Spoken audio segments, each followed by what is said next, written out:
Well, my Jeep decided that it wanted to be in another YouTube video, so the starter went out. That's what I'm going to be doing today. How do you know when it's your starter that it's gone out? I'll show you.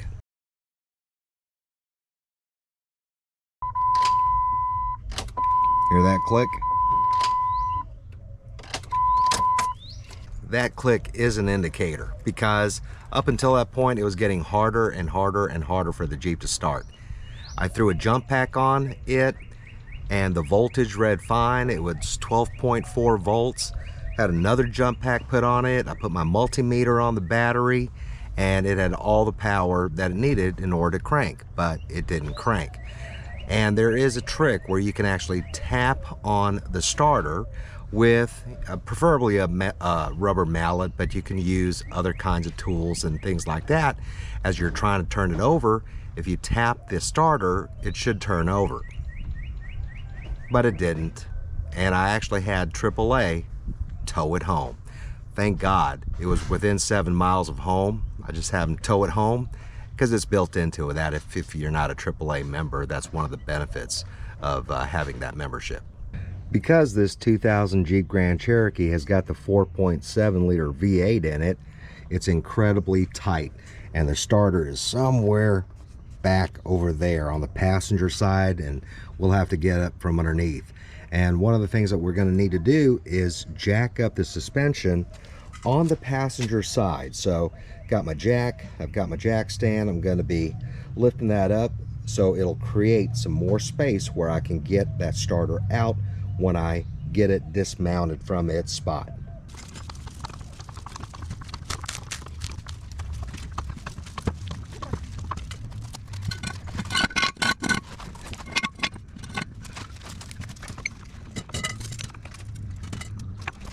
Next, we undo the battery. Coming on the passenger side, crawling up underneath, there's the passenger front tire, there's the control arm, here's the exhaust, and right up there is the starter. So that is what we're going to have to get out.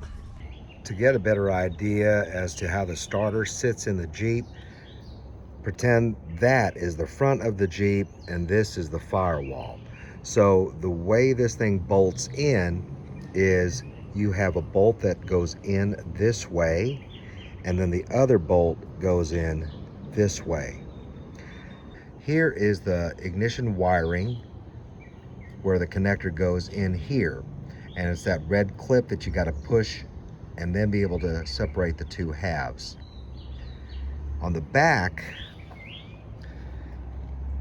you've got 2 bolts, but this is the one that the positive battery cable connects to, and that's where that little bracket sits on that bolt.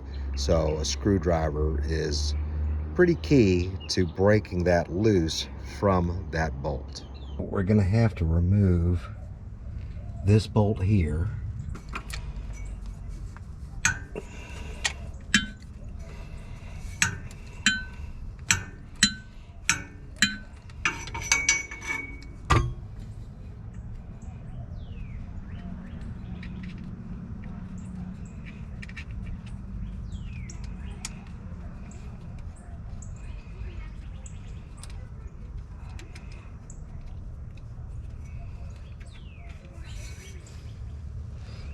This one's a little bit trickier because there's some brake lines that are in the way of my extensions, and that's not very good. So I'm going to attempt to get it loose with just a box wrench. This is where one of them ratchety wrenches would really come in handy. Well, got the brake loose, that's a good sign.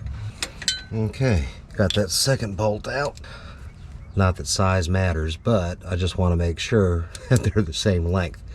And I don't know if you can see that, but it's the same length. We should be able to, yep, it's seated now that I got it loose. Got that clip undone. Now I just got to get that 13mm nut off that positive cable With the starter installed, I just simply did not have enough room to gain access to that 13mm nut on the starter that holds the positive battery cable in place. So the only way I could really do it is drop the starter to get enough room above it that I could use my tools with the extensions and everything else to get that 13mm nut off. By the way, sorry, my ratchet almost broke my camera. Didn't mean to startle you. All right, cut it off. There it goes. That's the old one, and this is the new one. And got that from, it's a Wilson brand. It was actually a wholesale closeout part from Rock Auto, so I was able to get that for half off. So go ahead and take this tape off.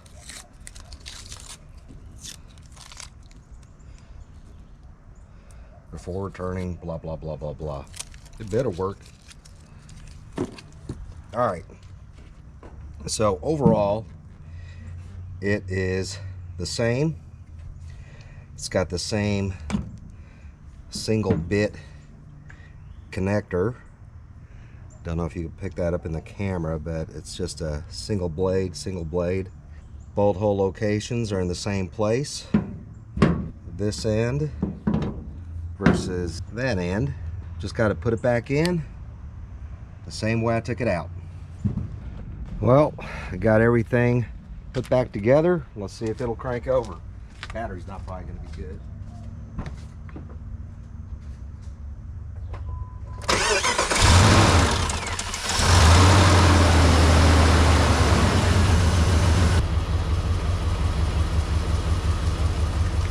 She running. So there you have it. You can replace your starter on your 4.7 liter V8 equipped WJ Jeep Grand Cherokee. The trick that I found was you should really have the order down on what you remove first, which bolts come out first, what to unclip and all that. So if you followed my video, that is the right order to do it in, and then installing is the reverse of the removal. And the other part is, if you have a stock height Jeep, you really want to raise that suspension on the passenger front. That'll give you the room necessary to maneuver that starter down and out from underneath the Jeep. I've done this before on another Jeep, and I mean to tell you, I struggled with getting that starter out for hours. And it took somebody else that had slightly smaller hands to get their hand around that starter to pull it down and out. Thanks for watching. If you've seen my other videos and like the content, love your subscription, and tell me if you've run into these problems or what issues you face when replacing your starter.